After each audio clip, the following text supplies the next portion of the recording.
You know, when you think about Yom Kippur, the Day of Atonement, your mind probably jumps to things like, judgment, fasting. It's all very serious, right?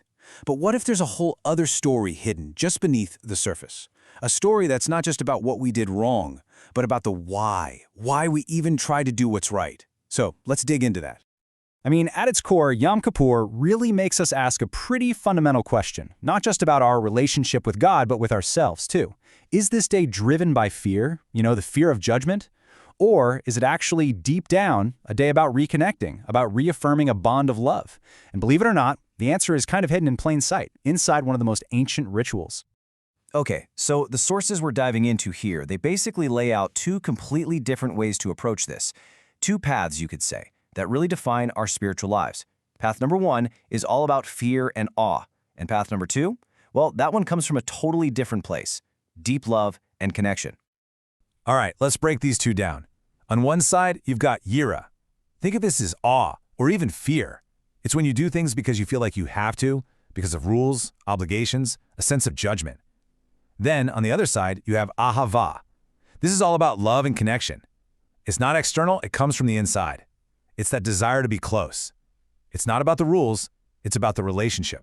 So if you're looking for the prime example of ahava, of this love-based devotion, it's Abraham. He's the guy. He's described as someone who walked with God, who was proactive, who was always reaching out to build that relationship. He wasn't doing it because he was scared. He was doing it because he felt this deep internal pull. And this is where it gets really powerful, because it all comes together in that incredibly challenging story, the binding of Isaac. We usually think of it as this ultimate test of fear and blind obedience, right? But the source we're looking at completely reframes it. It says the test wasn't about whether he would actually go through it. It was about his willingness. It was to show that his awe, his yura, was so incredibly strong because it was sitting on top of an even stronger foundation of love, of ahava. Okay, so now let's flip the script. What happens when you have devotion that's built only on fear? What does that even look like when love isn't really part of the equation? Well, for this, the text points us to a totally different character, Job. Job is kind of the poster child for serving God purely out of yira, that sense of duty, that fear of what might happen if he doesn't. He does everything by the book, but the motivation, it's all external. And here's the crucial takeaway. This kind of devotion, even though it looks perfect on the outside, is seen as, incomplete. A relationship that's just built on rules and have-tos, without that inner fire of love, it just can't lead to real fulfillment. It's fragile. It can be shaken because the foundation, that deep personal connection, just isn't there. So, okay, we've got these two big ideas floating around, fear and love. How in the world does Yom Kippur solve this puzzle? Well, the secret is actually unlocked in this really strange and ancient ceremony, the ritual of the two goats.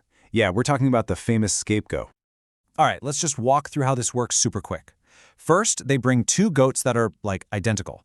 The high priest then casts lots, basically flips a coin, to decide their fate. One goat is marked for God, and it's brought into the temple as a sacrifice. The other one, that's the scapegoat.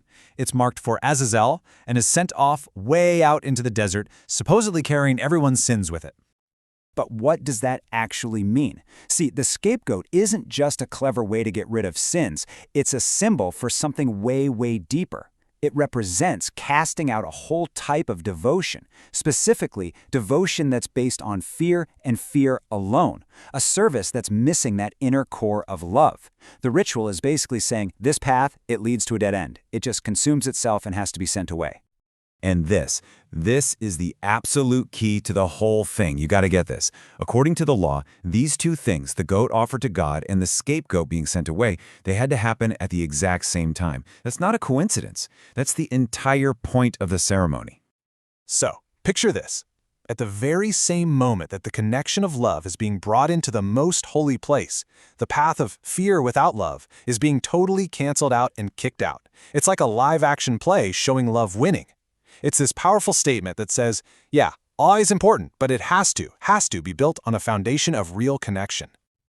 So you see, the whole Yom Kippur service is so much more than just saying sorry for stuff. It's like this annual spiritual reset button.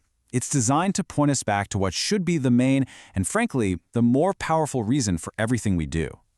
So let's just pull all these pieces together. You've got Abraham, who is the model for devotion coming from love. Then there's Job, who shows us that incomplete path of devotion from fear. And finally, the scapegoat, which isn't a person but an idea. It's the symbol of that fear-only path being completely cast out to make room for something real. When it comes down to it, Yom Kippur is really about revealing what's true. It's a day to strip away all the external stuff, all the just going through the motions, to get to the absolute core of why we do what we do. It's about looking behind the mask of our own actions and asking, okay, what's really driving the bus here? And what the day is supposed to show us, at least according to this source, is that deep down, our true core, our main spiritual engine, is that desire for connection. It's ahava. Sure, the fear of judgment, that's there too, but it's meant to be in a supporting role, serving the much bigger, much more powerful drive for love. And this all builds to this one final, powerful line from the Jerusalem Talmud. It leaves zero room for doubt.